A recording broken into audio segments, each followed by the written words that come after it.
Hello, good morning, all you beautiful, beautiful people. You are watching the Love in Dubai show.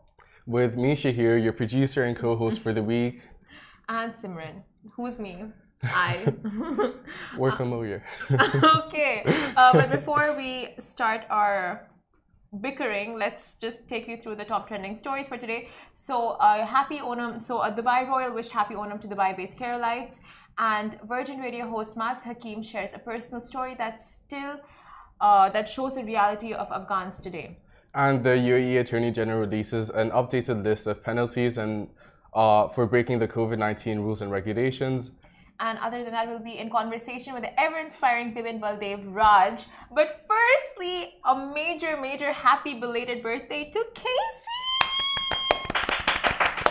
Happy birthday, Casey! We miss you so much. I hope you're having a great time in Ireland. We see and stalk you every single day. We just are hoping you come back and hope you had the best birthday ever. Take it away. We want to thank you for being inspirational. We want to thank you for being a source of courage. I don't know and what that light and positivity. The way you've taught us and guided us through our journeys, it's unbelievable. You are the light at the end of the tunnel. But most importantly, I'd personally like to thank you for showing me that you can indeed have versatility when it comes to turtlenecks. And also, you've taught me everything from dance to writing. Just, you're such a force. And we miss you, Casey. We miss you. That's what we're trying to say. I'm wishing you a very happy birthday. What? What? Nothing. I just said, Audi misses you too. Aww. Yeah. Oh. Anyways. But what would you gift Casey if you had to? If you have could? You... if price was no object. Have you seen the new Tesla bots? Oh, would you gift her one of those? Yes, but I'll also fear for the Westworld of it all. You know, have you seen Westworld? No, the movie. The TV show now, but yeah, there's a movie too. I'll gift her one of those, but I am afraid of the outcome. I don't necessarily trust robots. I don't trust my Amazon Alexa. So I'm not sure how I'd feel about the robots. Also, the robots, I don't know if you guys have seen the pictures. It's like this slender, weird, it's got a really good figure and it's shaped like a man. But and it does all the home chores. So it's designed to be like a caretaker. For the home. Yeah, basically these Tesla bots are made for the purpose of efficiency, and it was they quoted it to be something like to get rid of the mundane tasks that you do. Like the way Elon Musk just talks about things is hilarious to me. He was like, "This is for the boring stuff. This is what this robot does." So I find that funny. I mean, if you have those robo vacuums, push them to a side, because now we have the Tesla bots. Tesla bots, actual human-looking bots. I mean, if you guys have children around and you guys get one of this, I mean, I'm sure it's gonna be really pricey. So if you can afford it, I'm sure you can afford your child's therapy as well. So you know, I just why two not, in one. right? Maybe you can. There's a therapy functionality in it. Imagine that. Elon Musk scaring the child, then providing therapy and counseling. I want a percentage on that, Elon Musk. I know you're listening. Anyways, moving on to our first story. Moving on to our first story. Dubai Royal wishes happy Onam to Dubai-based Keralites. Now, this weekend, Indian expats from the state of Kerala in Dubai celebrated one of the biggest festivals, Onam, and people from various communities and religions joined in the vibrant festivities. Now, I'm sure you guys saw it all over your social media. People were dressed up yesterday. They were out for lunch and dinners with their family. It was like oh, what's going on? So here's the lowdown. And the beauty of being in Dubai is the diversity and the openness of its expats to celebrate and accept diversity of all kinds. And speaking of which, a member of the royal family extended her greetings for the Indian festival by wishing those celebrating a happy Onam. Now, Sheikha Maryam bint Mohammed bin Rashid Al Maktoum, daughter of the ruler of Dubai, shared a picture on her Instagram stories of a traditional floral carpet known as the Pukalam, along with the greeting Happy Onam. So, for those wondering what Onam is, it is a celebration of the harvest season and where families and friends unite to feast together on meals served on banana leaves. And this is in particular like very special to the state of Kerala in specific. And it's not exclusive to any religion. That's what makes it so inclusive and like a celebration for the entire state. That's amazing. Yeah.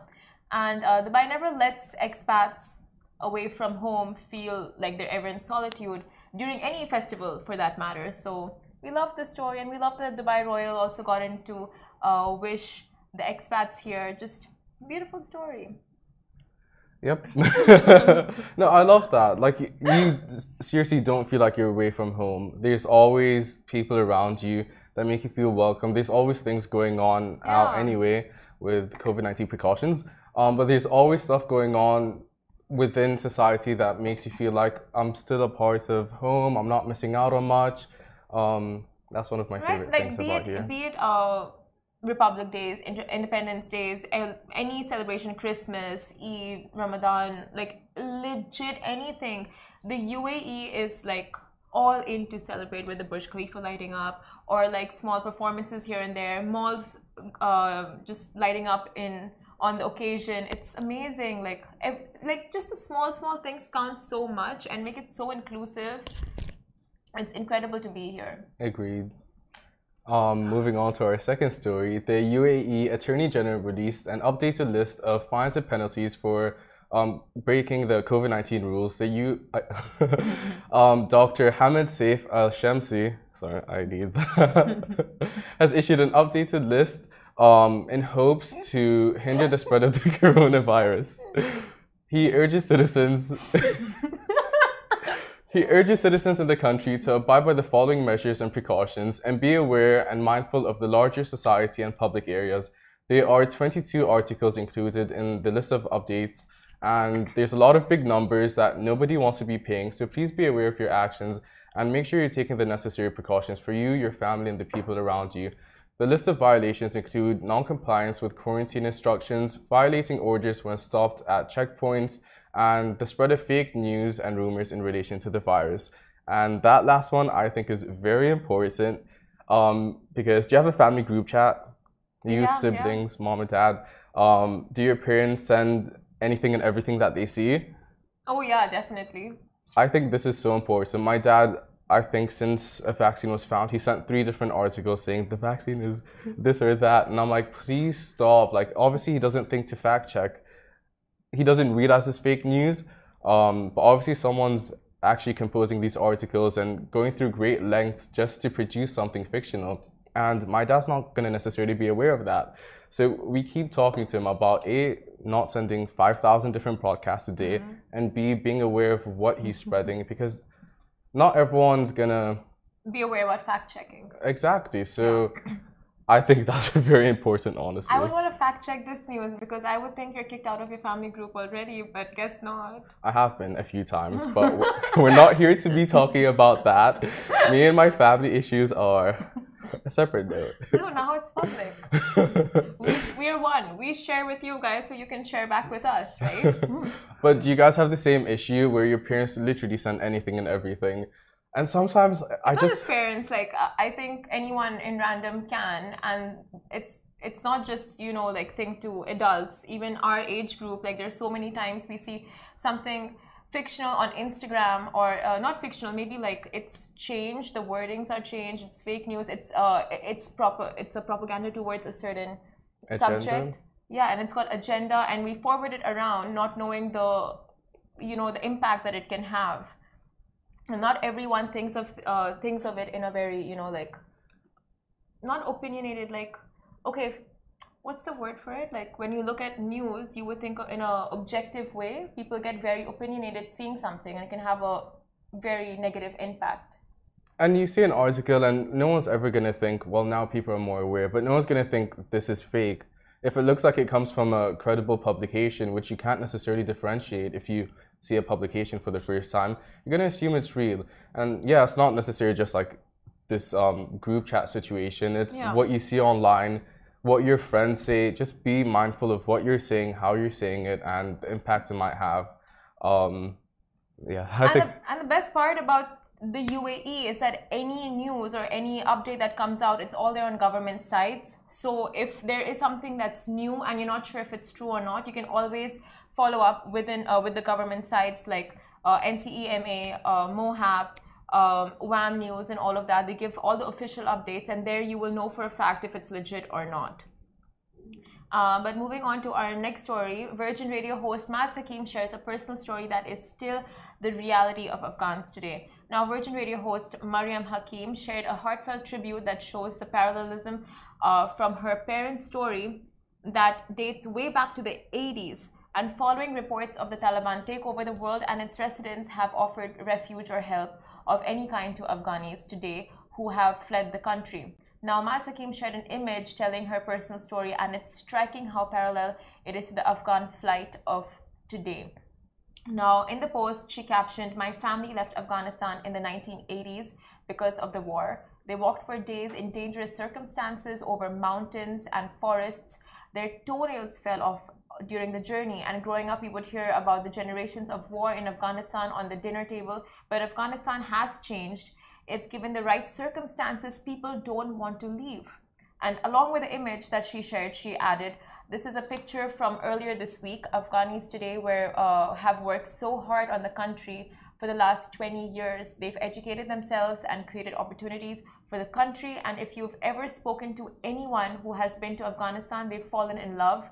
They have a thirst for knowledge. They are educated, work in different industries, learn English, different skills, delve into art, music, and culture. Kabul is such a cool city, and all the people want is peace, growth, and safety, and they deserve it." Really, this gave me goosebumps just reading it and now saying it out to you guys. It's really so tragic what the country is going through right now. And just our intern, former intern, she's from Afghanistan, and I follow her on social media, and just seeing her plight and seeing how dreadful the situation really is. People go like, "Oh, everything's fine," but really from Afghanistanis themselves, you can find out just how much in fear they are. Her parents have had to flee the country. Now they're in various parts of the world. It's just such a chaotic moment. And right now, what we're hoping for is like just stability within the country, for people to feel safe, like not having to leave their own homes and just run away and have to flee like criminals. It's such a sad thing that's happening right now. And even Angelina Jolie, who is I want to get this right, who is the Special Envoy for the United Nations High Commissioner for Refugees, which is the UNHCR. She came on social media earlier just this weekend to share the stories of those who don't have a voice, because she's like, people are losing access to social media in Afghanistan right now. So she wants to be the voice of those who don't have the resources to get out on social media. And thank you, Maz, by the way, for sharing the story. It is a very personal story. I think she's very brave for speaking out, obviously, and just voicing her concerns. There's a lot happening, and we're not necessarily aware of all the small and minor details of things going on, which in the larger picture, if that was happening here, obviously people would be very vocal about it and be aware, and we have the resources to talk about these things. But they don't. So just please do your research, be aware of what's going on, and do everything you can to just spread awareness and know what's happening. People are doing everything they can to help. There was a meme account that raised millions of dollars, a meme account, guys, out of anyone who could take the initiative. A meme account did, which I think is speaking. People are helping out, people are donating, and if you want to donate, you can go to the UNHCR website and donate. As little as you can even makes a difference. And it's great to see like how much the UAE is helping and how much its people are helping, even with letting 5,000 refugees being given temporary Temporary shelter. hosted. Yeah, and also, guys, please let's be sensitive online to what we say. Let's not take this situation lightly and make jokes on it, and just be so careful of what we share and reshare on social media right now. But next up, We on a have lighter note, such a brave character, an interview with Bipin Baldev Raj, who scored an impressive 97.2% and partook in social activism throughout his entire journey. He was going through cancer stage 4 and a lot of treatments. And whilst all of that was happening, he was in his bed studying for his finals too, scoring 97.2%. And he's just done so much. He was the president of the student body, all at 17 years old. amazing. His story Honestly, is so inspiring, especially 23, 24-year olds like ourselves, like a 17-year-old who has achieved so much throughout. Like, it's incredible. So his story right after this short break.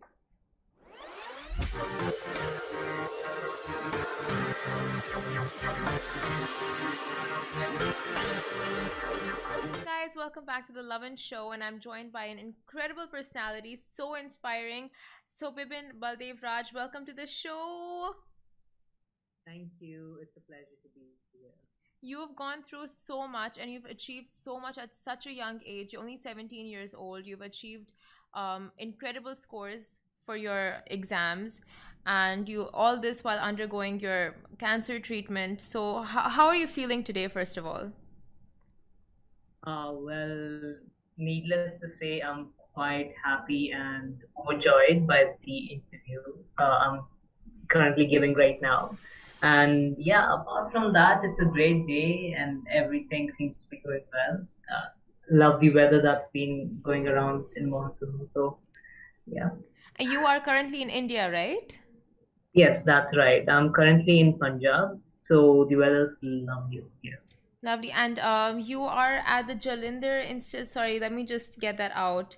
Which institute are you at right now? You're going undergoing treatment at the American Oncology Institute in Jalandhar, right? Yes, that's right. And how is that going? My treatment's been going well. I just completed my third cycle on Friday, and now I'm currently in a resting period for a couple of weeks, so I can recover and then move on to So the are you there next with stage your of life. family, friends, cousins? Yeah, we live in my family home in Jalandhar. We are originally from here, so yeah, So any I'm idea living. on how much longer the treatment is going to be going for? If all goes according to plan, another 1 or 2 months, and after that, we repeat the scans to see what needs to be done next. Oh my God, touch wood. Everything will go perfectly well, and we'll have you back here in Dubai in no time at all.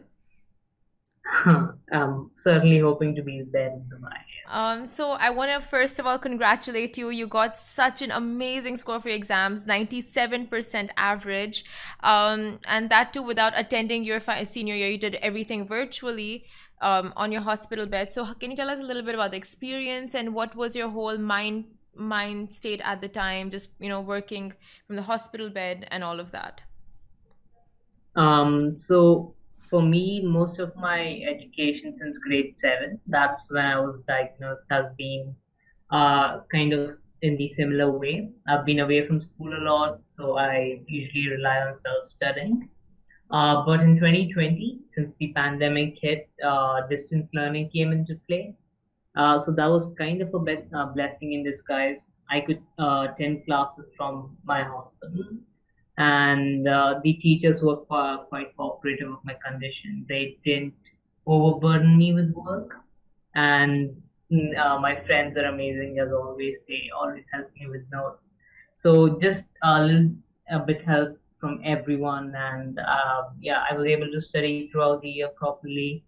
Was able to take on several roles in my school as well, and yeah, that's how I studied the entire year. And I was quite stressed about the board exam situation since there was a lot of uncertainty around it, whether they'd be cancelled or not. So yeah, it was quite a relief when the results came out and I got to know that it's a 97%. So yeah. Congrats. And honestly, your persistence is so inspiring. The fact that you just kept studying, you didn't let anything get you down. But was it mentally challenging for you, just, going through all of that while studying for your exams and going through the treatments and all of that? Um, no, I wouldn't say it was mentally challenging. Thankfully, I had a really good support system of my family, friends, and my teachers. They encouraged me a lot, didn't let me feel burdened at any point. But physically, yes, it definitely did take a toll on my health. I did miss out on a lot of classes, even though they were online. So yes, I would say it was really physically quite draining, and yeah, that was a quite challenging part. But mentally, I had a good support system.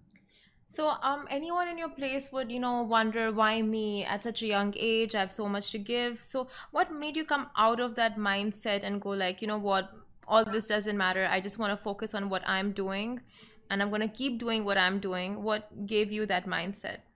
Was it the support of your family again? I mean, definitely that's certainly a factor, but I would say in the initial years of my diagnosis, when I was getting treated at Delhi, so I used to be in the pediatric ward with a bunch of other kids who were quite younger than me. Naturally, since I was new to this treatment, I didn't quite go in with an optimistic mood, or I was always cranky about it. But yeah, I used to see these kids over there, quite younger than me, receiving treatments way stronger than I was receiving, and they took it on like it was nothing, always smiling and always happy, just mingling with everyone. And those kids kind of inspired me to keep going. Like, if they can do that at such a young age, why can't I? That's what And keeps me you are going. inspiring to all of us. Like, honestly, I just got goosebumps hearing that. That was so sweet. And you mentioned you want to be a lawyer. So have you thought of which field you want to get into? Criminal law, or, have you thought of it? Oh, yeah. So I do have a quite detailed plan for my future. Hopefully, it goes that way.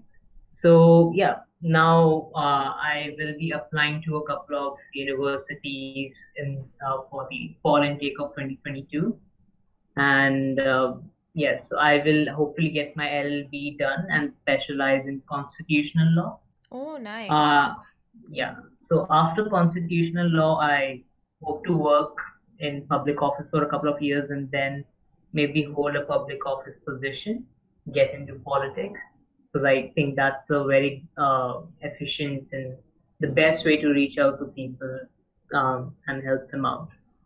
Now, if So politics doesn't work out for you, do you have a plan B, plan C for your career? I always have law to fall back on. Always been a quite avid debater and an advocate for law.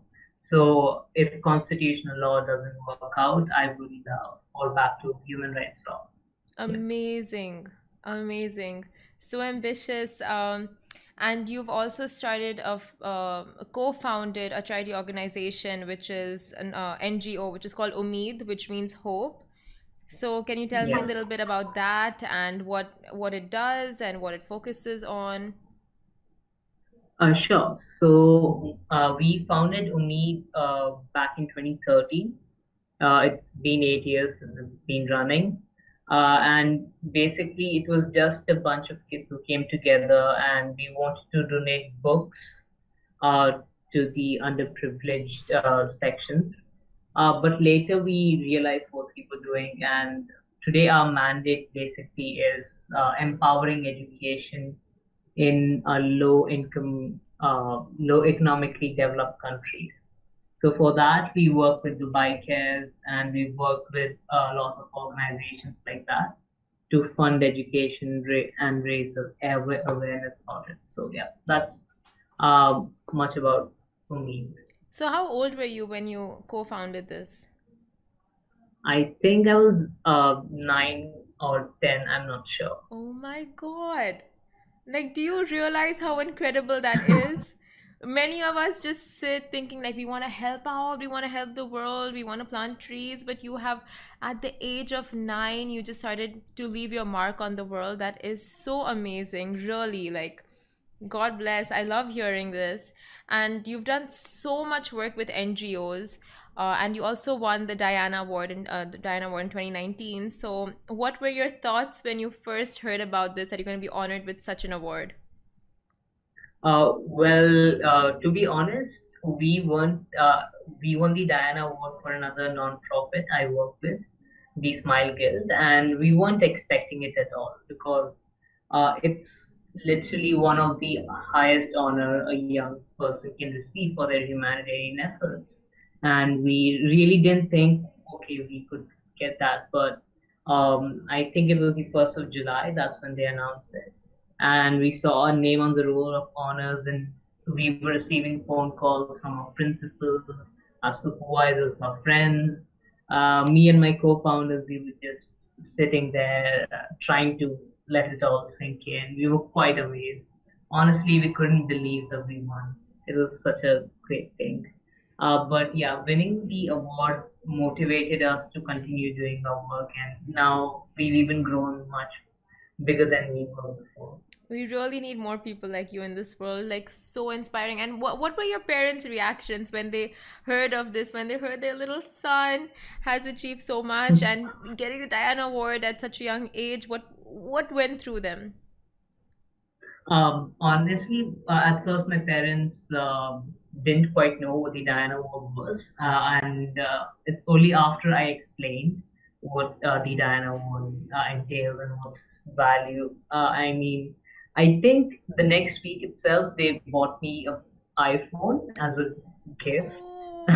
They Oh. were quite happy. Yeah, my parents were just too happy. They didn't know how to celebrate. So, well, we did get my favorite dinner that night. So, I guess that's the parents' way of showing Score, score, score, score.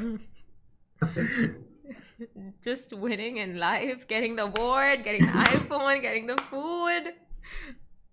I mean, of course, you deserve so much more. I'm making it sound like, this guy is just winning in life, which you are, of course. But during your treatment, you had the drive in you to continue your work with NGOs.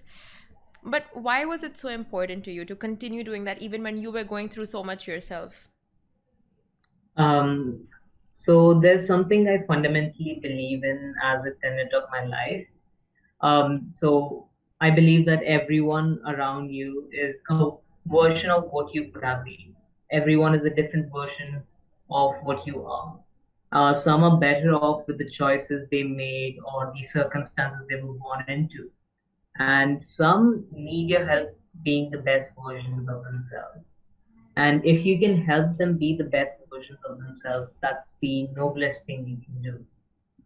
So I think if I'm in a fortunate enough position to be satisfied with what I have and happy with what I live with currently, it's my duty and kind of I owe it to the society to help them live the same way I do. Really, with the amazing work that you do, you have the blessing of the people, the blessings of the people. And thank you so much for speaking with us. It was lovely. And anytime you're down in Dubai, it would be amazing to have you down in the studio with us. So we can meet you in person and our audience can see you on live in the studio. That'll be pretty epic, no? Sure thing, I'll be coming down to Dubai soon, so hopefully we get to meet each other. Yes, for sure. We would love to have you. And thank you so much once again.